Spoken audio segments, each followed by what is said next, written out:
Olá, então, alunos de STD, mais uma aula então de transmissão de energia, né?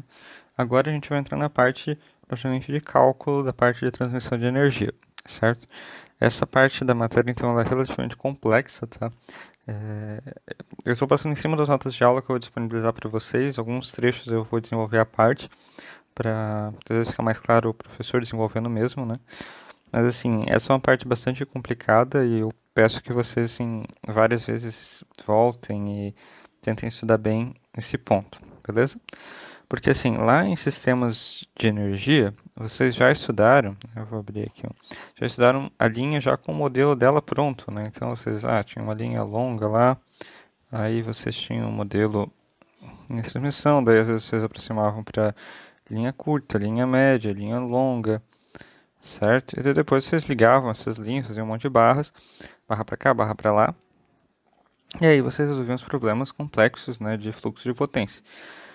Porém, todavia, contudo, né, aqui nessa matéria a gente vai estudar o que fundamenta aqueles modelos de linha curta, linha longa e outros processos que acontecem nas linhas que muitas vezes são processos que vocês ignoravam lá em sistemas de energia, né? Aqui a gente vai entender que numa linha de transmissão, uma linha enorme, né, de transmissão, circula uma onda, né? Ela é um ambiente de transmissão de energia, uma onda eletromagnética similar àquelas que vocês estudaram, deveriam ter estudado em eletromagnetismo, certo? Então a gente tem uma onda de campo elétrico, uma onda de campo magnético, e essa onda fica dentro dessa linha de transmissão transmitida por ela, né? E a gente vai estudar um pouco como é que funciona essa transmissão da onda aqui dentro, né? E antes de a gente entrar na transmissão da onda, depois em regime permanente, né? Antes disso, a gente vai estudar como é que se energiza a linha. Por quê? Nessa linha aqui, é uma linha enorme. Então, demora um tempo para a corrente sair daqui, para o elétron sair daqui e chegar até aqui, né? Então, essa expansão da corrente da tensão ao longo da linha é uma função que é do espaço e do tempo, certo? Então, primeiro a gente vai dar uma olhada em como é que é o comportamento transitório temporal, pelo menos ter uma noção de como é esse comportamento, né? Depois a gente vai partir e fazer análise espacial, como é que a tensão e a corrente se distribuem espacialmente ao longo da linha, beleza? Aí, para análise temporal, nós vamos considerar que a gente tem uma energia CC circulando, uma energia CA, porque fica muito mais fácil de fazer análise em CC do que em CA. Só para a gente ter uma noção, a gente não vai estudar transitórios de linha de transmissão, nós vamos estudar a energização da linha de transmissão, né? E aí, com isso, a gente vai estudar também a teoria das ondas viajantes, certo? Então, nessa aula, a gente vai ver sobre as relações de energia, né, nas linhas de transmissão, relações de energia, tá? O próprio processo de energização primeiro, né? Energização. Posteriormente, nós vamos ver a teoria das ondas viajantes, né? E por último, nós vamos ver a relação, né, da posição, então a análise matemática das ondas. Certo? Talvez, né, não fique restrito a um vídeo todas essas análises, porque são bastante conteúdo, certo? E daí dentro desses conteúdos nós vamos ver conceitos como impedância característica, impedância natural, potência natural, potência característica, né? Impedância e potência natural e característica. Natural e característica, certo?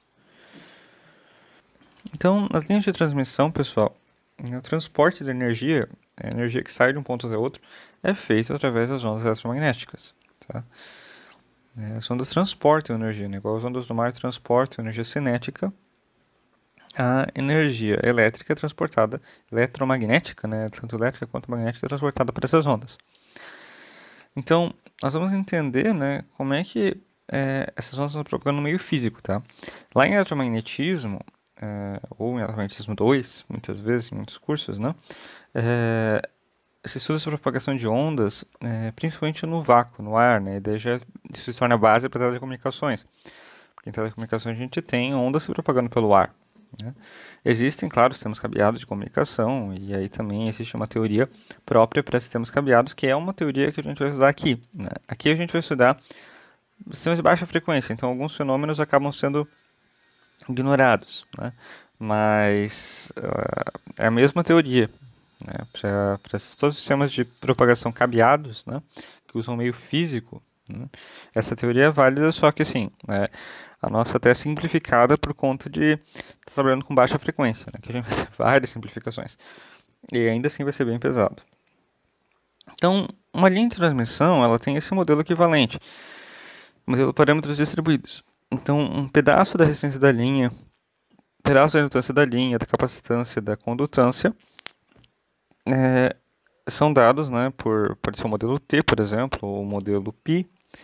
Eles vão ser distribuídos ao longo de uma grande linha até chegar na resistência de carga, que pode ser RC ou R2, né? Então, assim, perdoem também desde já a anotação, pessoal, porque eu fui fazendo isso em vários dias diferentes, esse material, e peguei de algumas fontes diferentes, me baseei principalmente, tá, no livro do Rubens Dário Fuchs, Transmissão de Energia Elétrica, tá? É um livro muito bom, meio antigo, né? Todos os livros de transmissão de energia são antigos, eles não fazem livros novos dessa área. Talvez eu algum dia me inspire para fazer um livro novo, porque, né, tá faltando material novo nessa área. Mas ele é a principal referência, eu peguei algumas coisas de outros lugares também, tá? Mas estou me baseando principalmente no livro dele. E eu mesmo, sim, uso minha anotação, às vezes confundo com a dele, então me perdoem também já desde já pela confusão de anotação que às vezes vocês vão ver. Bem, então a gente tem na linha, né, uma indutância total, uma resistência total, uma capacitância total, uma condutância total. E a gente tem parcelas dessa indutância, né, dessa resistência, dessa capacitância, dessa condutância.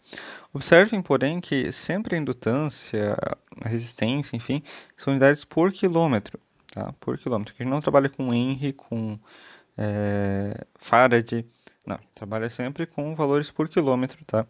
Aqui em transmissão de energia, né? Então, no modelo bem simples, vocês já conhecem um pouco ele de sistemas de energia, e agora a gente vai tentar estudar um pouquinho mais detalhes. Lembrando que L é o comprimento da linha, então do início ao fim, qual o tamanho da linha? O tamanho é L. Vamos estudar agora então, né, o fenômeno da energização da linha de transmissão, né? Ou seja, a gente está com a linha desligada, então não tem corrente nem tensão nela, e a partir do momento que a gente liga, né, dados os intervalos delta-t, a gente vê que a corrente e a tensão vão se propagando. Elas não chegaram ainda no fim da linha, né? Então, x igual a L. Então, aqui seria um gráfico tridimensional. Até a gente está analisando um gráfico 2D, que é a função em relação a x, mas uma função de x e t, né? Então, como que ela está em x de acordo com a passagem do tempo, certo? Então, assim, aqui a gente está considerando constante porque é uma corrente CC, e mesmo assim, né, depois a gente vai ver que mesmo se fosse CC, não seria bem constante, né? Teria atraso, inclusive, de tensão e corrente, enfim. Aqui é uma linha resistiva pura, só com o tempo passando mesmo, tá? Ou, enfim, capacitância e resistência também tem que ter, né? Capacitância e indutância. A física não foge disso. Bem, então, a partir do tempo igual a zero, os campos eletromagnéticos, né, elétrico e magnético, eles vão estabelecendo que, na verdade, corrente e tensão são potenciais, né? São valores escalares. Quem se propaga mesmo no espaço é o campo elétrico e o campo magnético, né? O campo E e o campo H. O I e o V são reflexos, são potenciais, né, desses campos. Mesmo que o I não seja efetivamente um potencial, mas tem essa característica, né? A velocidade então, de propagação na linha, né, é justamente a distância que ela percorre pelo tempo que ela demora para percorrer, o tempo de propagação, né? Essa é a velocidade de propagação na linha, certo? A energização então da linha vai surgir uma corrente de carga e zero. Zero é a corrente de carga, que é a corrente de carregamento, né, da linha. Essa corrente então ela vai ser limitada pela impedância de entrada da linha, que é também chamada de impedância natural. Tá? A impedância de entrada da linha, nesse período transitório, é a impedância natural da linha de transmissão, certo? Então, Quem que é a impedância natural, né? Ela vai ser a tensão de carregamento, tensão de entrada, né? Que aqui a gente vai considerar CC, não alternada por enquanto, e dividido pela corrente de carga, né? Aí, a gente supondo que que a impedância tem uma linha, uma indutância e uma capacitância, pode dizer que essa impedância também vai ser 1 sobre C vezes V ou L vezes V, tá? Em que V é esse Vzinho, né, velocidade de propagação, e Vzão é a tensão de carregamento da linha, tá? Se a gente fosse analisar a equação diferencial de propagação, a equação de onda, né, a gente vê que a velocidade de propagação ela também pode ser encontrada como 1 sobre raiz de LC, tá? Eu, em conversão 2, em máquinas elétricas, eu faço uma revisão de ondas no início do semestre. No assunto de física 2, né, e em alguns lugares física quântica também estuda-se ondas. Porém, aqui com vocês não tenho tempo para fazer essa revisão, né? Então, qualquer coisa, se vocês têm dúvidas sobre ondas e tudo mais, eu sugiro que vocês vejam o livro do Moisés, tá? De Física 2. Fundamentos de Física, eu acho o nome do livro dele. Mas é de Física 2, tá? É um livro muito bom, ele explica muito bem. Eu acredito que seja o capítulo 5, não tenho certeza, tá? Mas ele explica muito bem toda essa parte de ondas. Eu sempre busco nele para poder fazer uma revisão de ondas com o pessoal em conversão 2, né? Porque justamente eu percebi que a primeira turma de vocês estava com dificuldade nesse sentido, e das outras turmas eu sempre faço a revisão, tá? Onda progressiva, onda regressiva, velocidade de onda, equação de onda. Então é bom vocês darem uma olhada, né? Ou procurarem algum material na internet sobre ondas, tá? Para não ficarem perdidos assim nessa parte inicial da matéria também, beleza?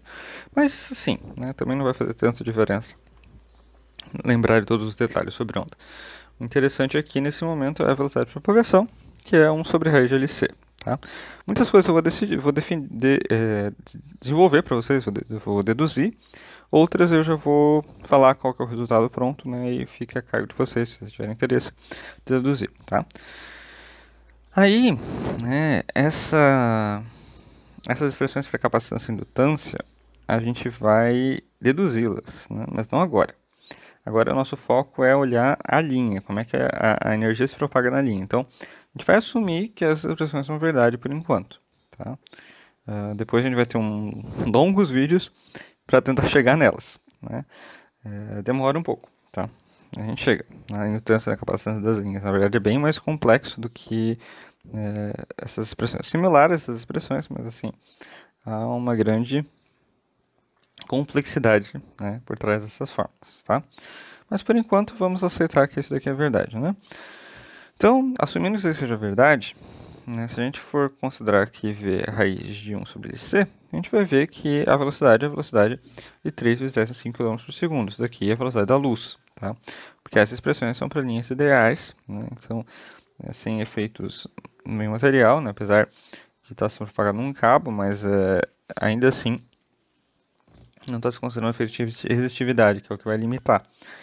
Então, nesse caso, né, ou enfim, permissividade, condutividade e permeabilidade, né? Então, considerando a permeabilidade do vácuo, então, um condutor, a permeabilidade normalmente é 1, a permissividade também é bem baixa.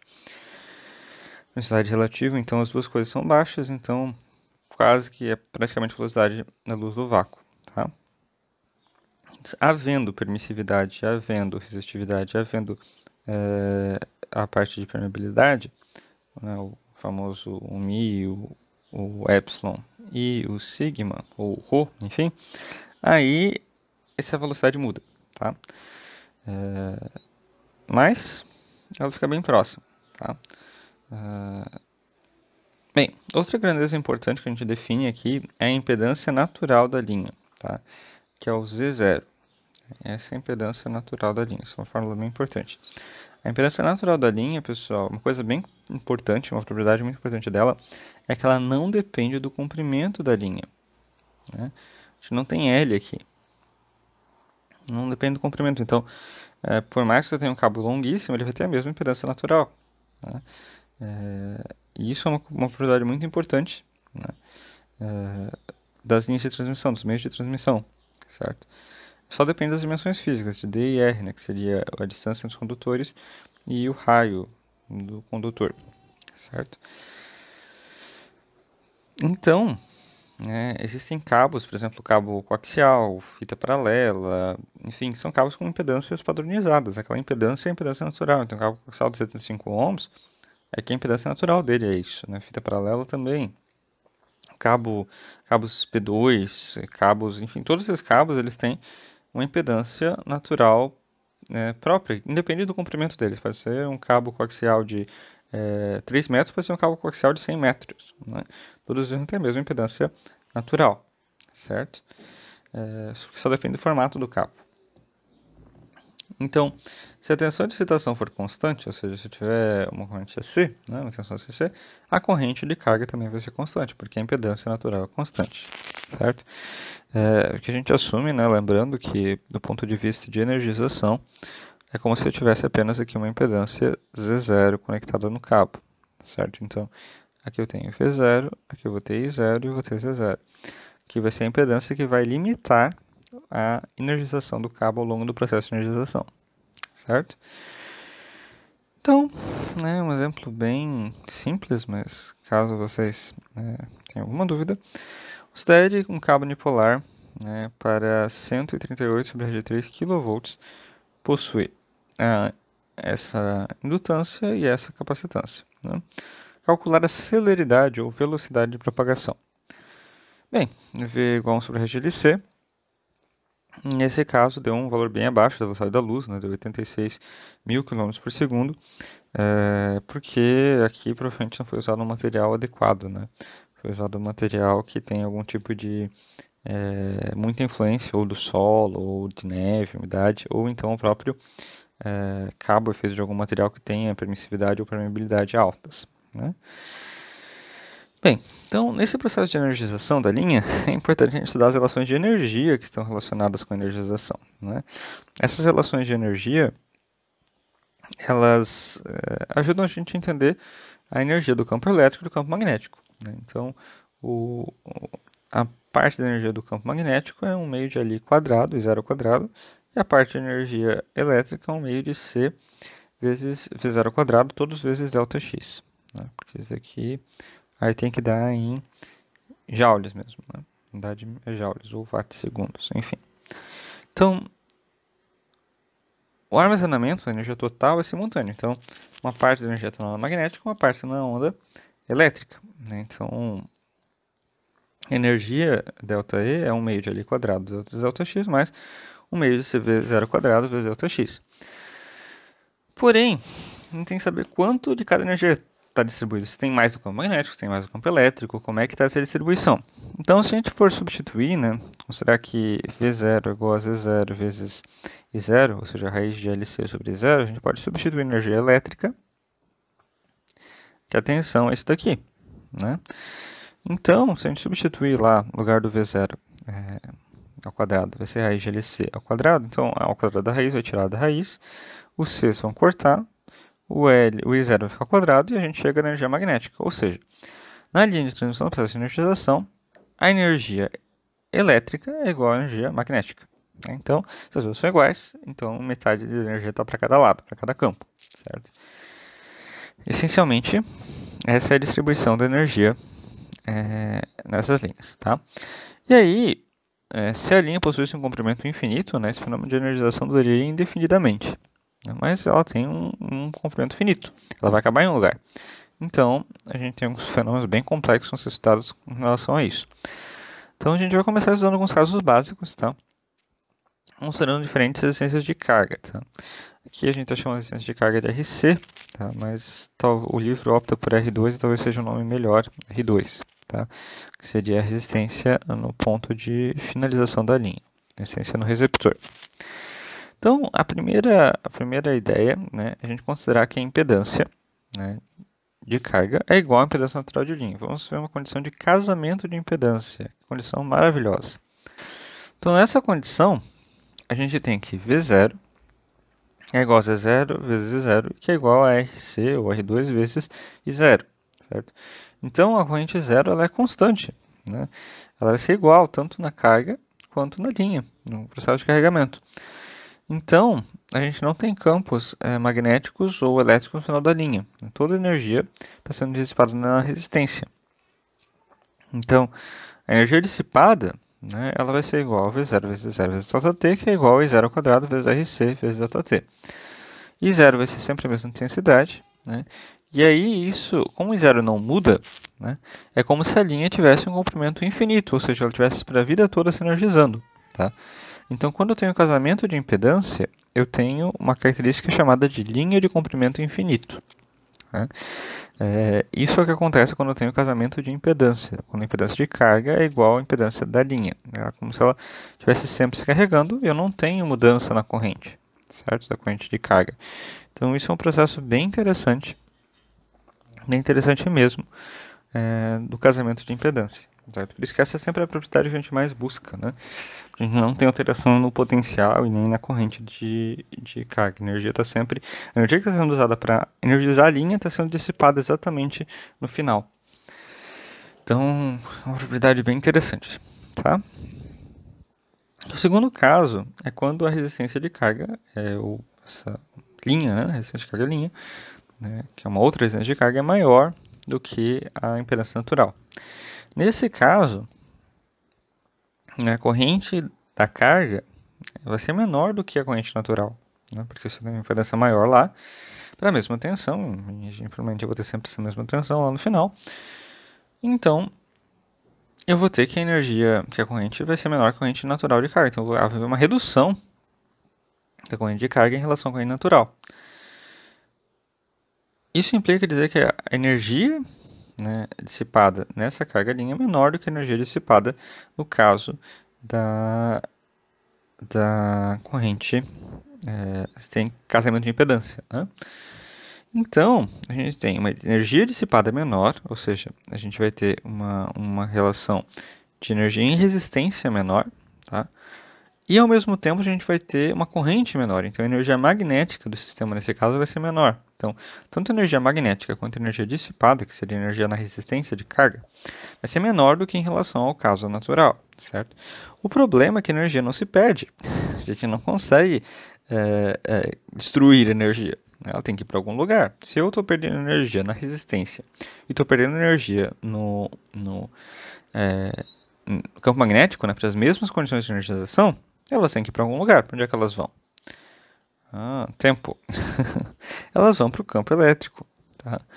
Se eu diminuo a energia no campo magnético, eu diminuo a energia dissipada, eu tenho que levar essa energia para algum lugar, a energia do campo elétrico vai aumentar. Tá? Então, aumentando a energia do campo magnético, vai ter um aumento da tensão na linha, né?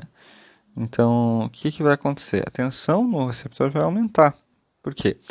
Porque a corrente reduziu, né? E a energia que circula no processo de transmissão é a mesma, ela não pode desaparecer, né? Então, a gente tem um aumento de tensão, então a gente tem a onda que se propaga, e a gente vai ter uma propagação do aumento de tensão no sentido reverso, certo? Isso que vai acontecer, né? Basicamente. No caso extremo, né, da linha em aberto, a resistência indo para o infinito, a corrente vai tender a zero na carga, né? Então, toda a energia vai aparecer no campo elétrico, né? Então, nesse caso, se a gente for calcular especificamente para esse valor específico de corrente zero, a gente vai ter que a tensão na carga vai ser 2 vezes a tensão de carregamento, né? 2 vezes a tensão natural, a tensão no receptor, certo? Então, na linha ideal aberta, a tensão no receptor cresce ao dobro do transmissor, não do receptor, transmissor, tá? Transmissor. E aí, essa tensão vai ser propagada do receptor de volta para o transmissor, né? Vai ser tensão com o dobro da tensão, né? Por fim, terceiro caso, em que a resistência de carga, né, é menor do que a impedância natural. Nesse caso, se a impedância de carga é menor do que a impedância natural, a gente vai ter que a corrente vai ser maior na carga, né? Consequentemente, a energia dissipada também vai ser maior, porque é R quadrado, né? Então, se tem mais corrente, vai ter mais energia dissipada. Então, a energia no resistor e a energia no campo magnético vão estar maiores. consequentemente, há menor energia no campo elétrico. A energia do campo elétrico fica menor. Então, nesse caso, a gente tem uma redução de tensão na carga em um aumento da corrente, tá? Que se propaga com a velocidade de propagação da linha. Então, esse aumento vai se repropagar do receptor para o transmissor e essa tensão vai se repropagar do receptor para o transmissor. Aí, né, a gente tem, no caso extremo da linha em curto-circuito, né, que a corrente ela vai dobrar em relação à corrente de carga. Então, a corrente vai ser o dobro da corrente de carga, da corrente da carga, né? A corrente do receptor, ela vai ser o dobro da corrente da carga. Certo? Uma linha ideal em curto-circuito. Bem, então, essa teoria, né, inicial de energia e de energização serve para entender fenômenos que estão acontecendo na linha de transmissão. Como que a energia vai se distribuindo ao longo desse processo de transmissão e distribuição. Né? Esse processo de ida do transmissor até o receptor. Certo? A energização da linha. Como é que funciona essa energização dessa linha? Claro que a energia vai se dissipando ao longo do tempo e em algum momento isso vai se equilibrar. Né? Então, esse processo de equilíbrio, né? Esse processo de ajuste temporal para que as coisas convirjam, né? A gente vai utilizar a teoria das ondas viajantes para poder tentar entender o que está acontecendo. A gente assume que as ondas de tensão corrente, então elas viajam pelas linhas de transmissão. Elas fazem esse percurso. Tá?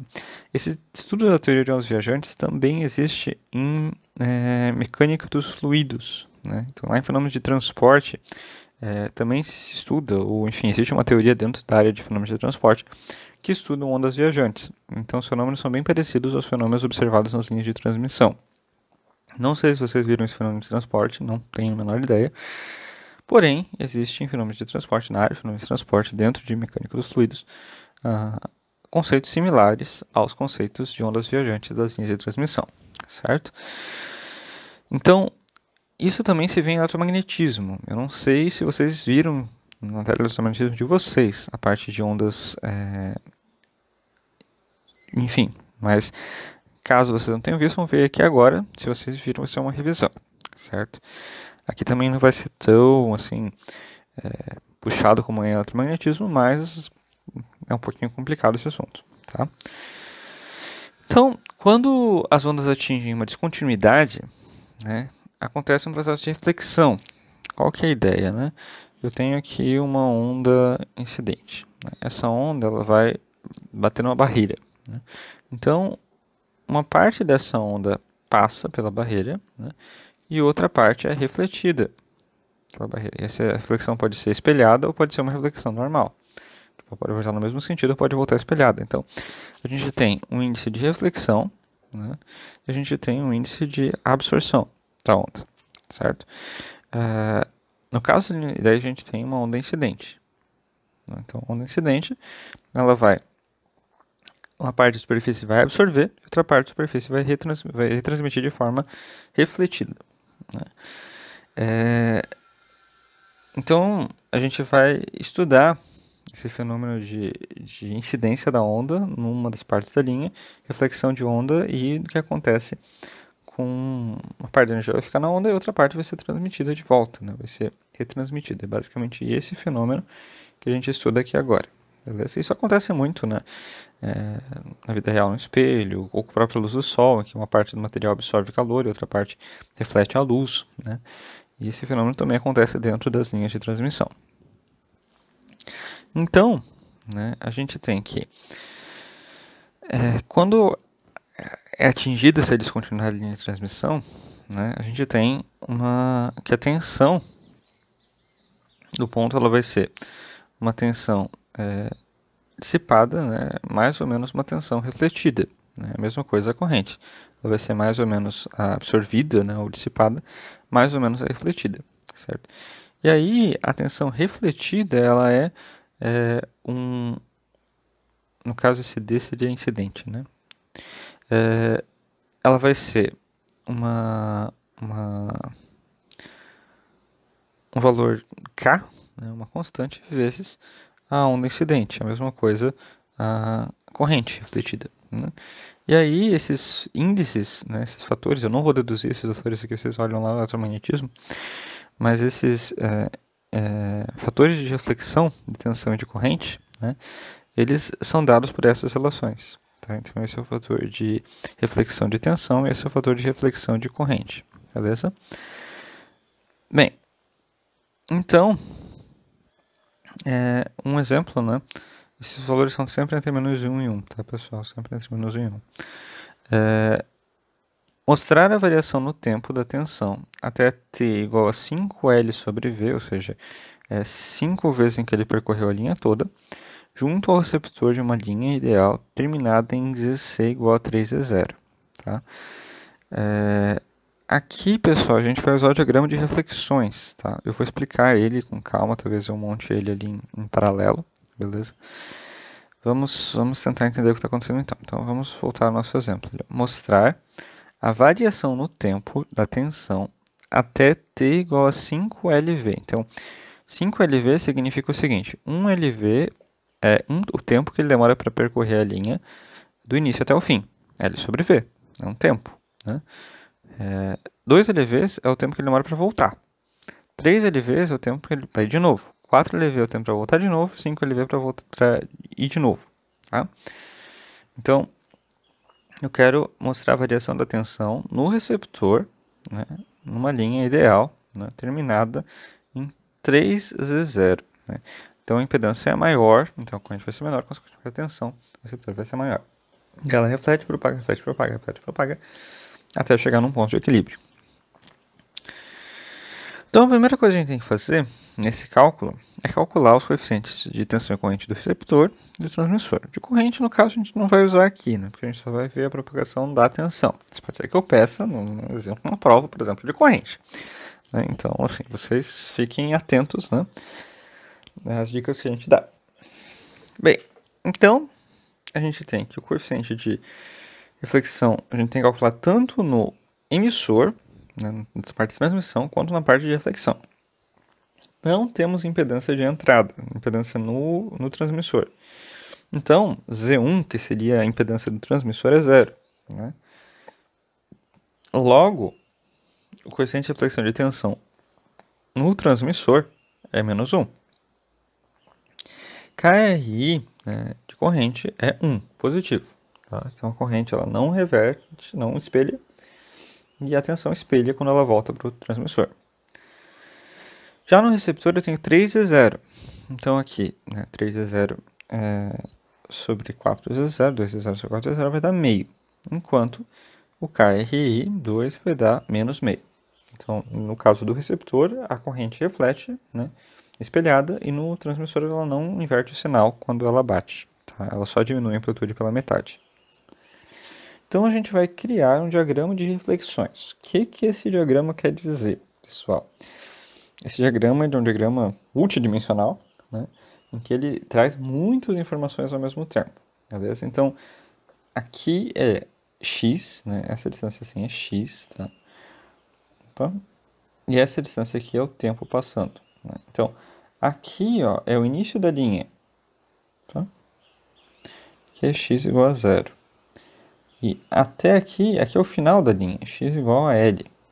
Então, sabemos que essa distância aqui é a linha de transmissão. É como se esse carinha aqui fosse isso daqui em 3D. Né? Então, o início da linha e o fim da linha.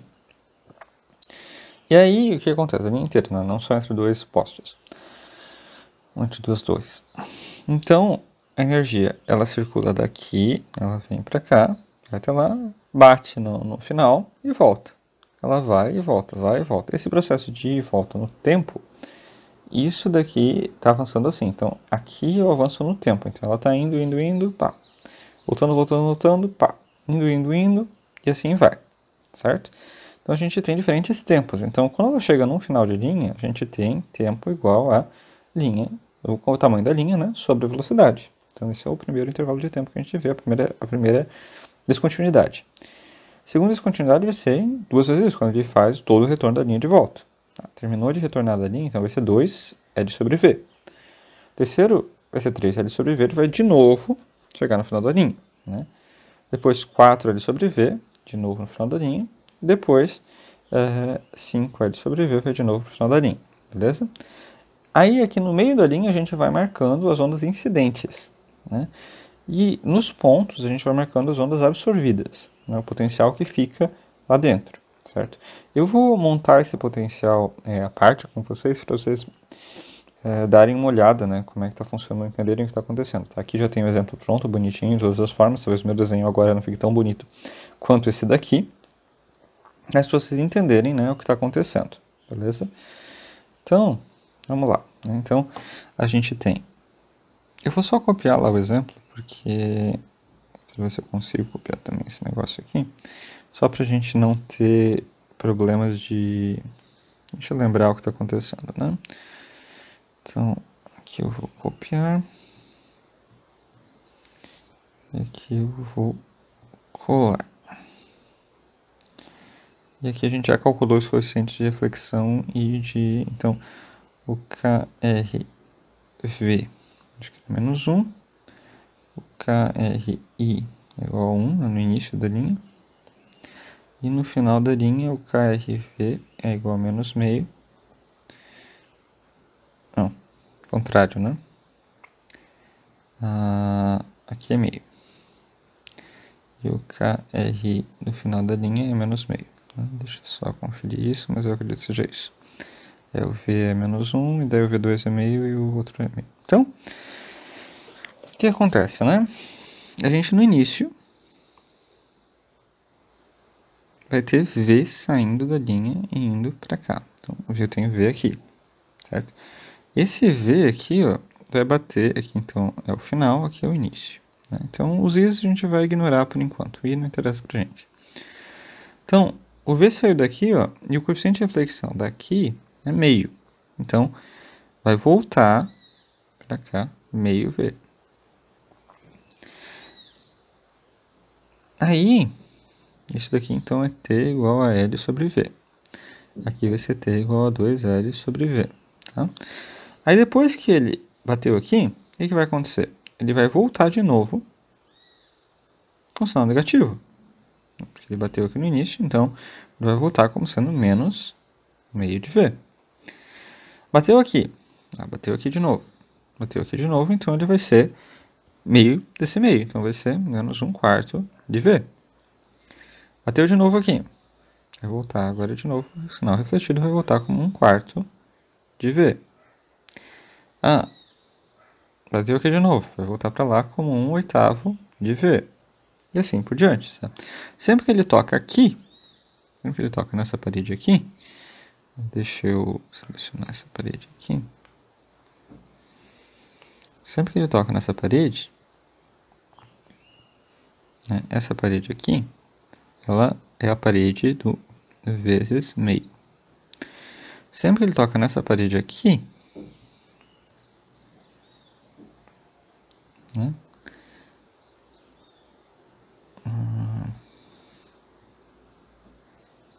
isso daqui é vezes menos 1.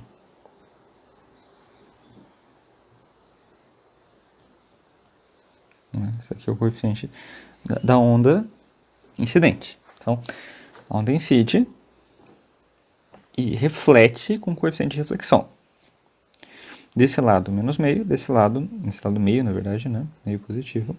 E do lado de lá, menos 1. Certo? Então, são os coeficientes de reflexão de onda quando eles batem nas extremidades da linha. Né? Agora, a gente tem que calcular os potenciais que ficam ali. Né? Então, as ondas que se mantêm na linha.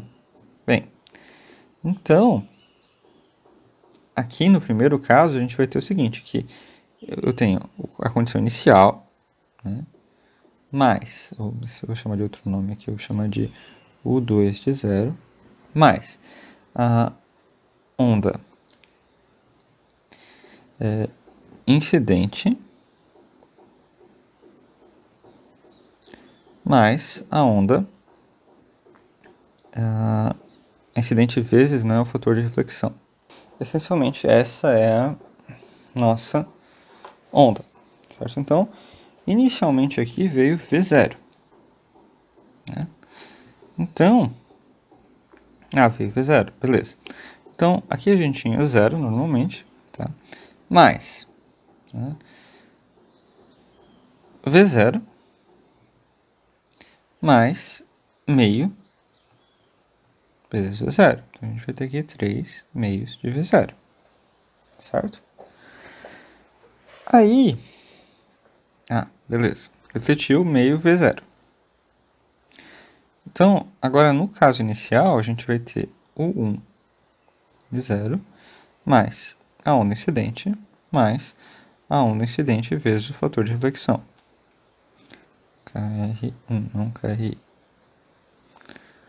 KRV1, certo? Então, quem que eu tinha inicialmente aqui? Eu já tinha V0. Depois eu vou ter a onda incidente, que vai ser mais meio V0, mais a onda incidente vezes o fator de reflexão, que é menos meio de V0. Olha só que mágica, aqui eu vou ter V0, continuar com V0. Bem, então, agora, esse meio V0 que refletiu, vai refletir para lá de novo, e eu vou ter uma segunda reflexão, né? Aqui eu vou ter menos meio V0, então vai ser igual ao que eu já tinha, né? Então, o que eu já tinha? Eu tinha 3 meios de V0.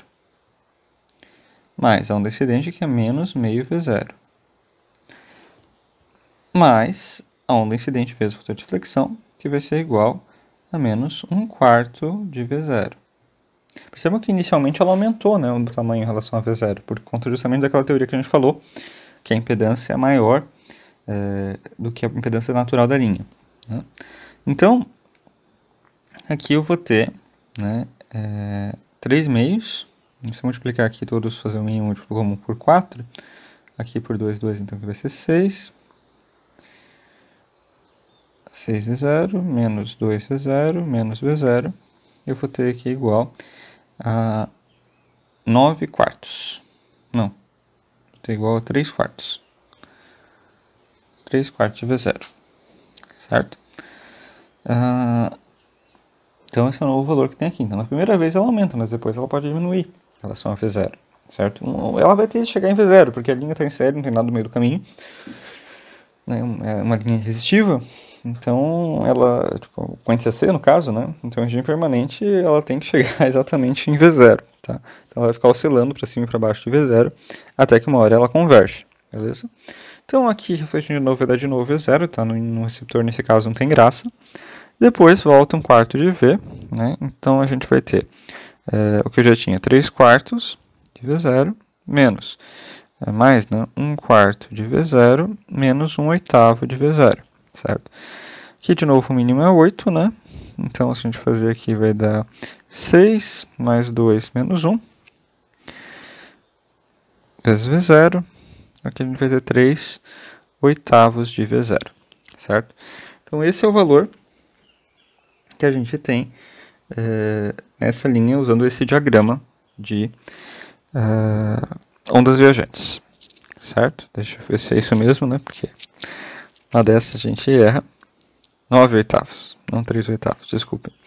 É porque ali é mais 1/4, não menos 1/4, né? Eu fiz besteira, porque aqui como bateu no coeficiente, uma coisa ele fez, apesar de que ficar V0, ele mudou o sinal. Então aqui é mais 2, não menos 2, né? Então 6 mais 2, e aqui vai ficar mais 1 também, mais 1/8. Então aqui vai dar 9, tá? Desculpem ali porque eu fui no impulso de manter o sinal negativo. Cuidem porque é muito fácil de errar aqui, vocês viram que eu mesmo errei, tá? Então vai dar 9/8 de V0. Então aqui ele aumentou, então a gente tem esse processo assim, né? Inicialmente era 0, aqui é V0, né? Então de 0 ele passou para 3 meios, daí depois, só para a gente graficar fazer aqui o tempo, né? Aqui o tempo e aqui é V2. Então, eu tenho aqui V0 constante. E aqui, então, o início era 0. Aí deu o tempo, aqui é L sobre V, 3L sobre V, 5L sobre V. Então, era 0. Aí ele subiu até o valor máximo dele, né? O primeiro pico. 3 meios de V0. Aí depois ele baixou para 3/4 de V0. 3/4 de V0 está mais ou menos aqui, metade dessa linha. Então ele baixou para 3/4 de V0. É um novo pico. Aí depois ele subiu para 9/8. 9/8 é praticamente em cima de V0. Aí ele vai fazendo isso indefinidamente até que ele equilibre, certo? Mas só para vocês entenderem esse processo transitório de carregamento da linha, né, no sinal não dela, beleza?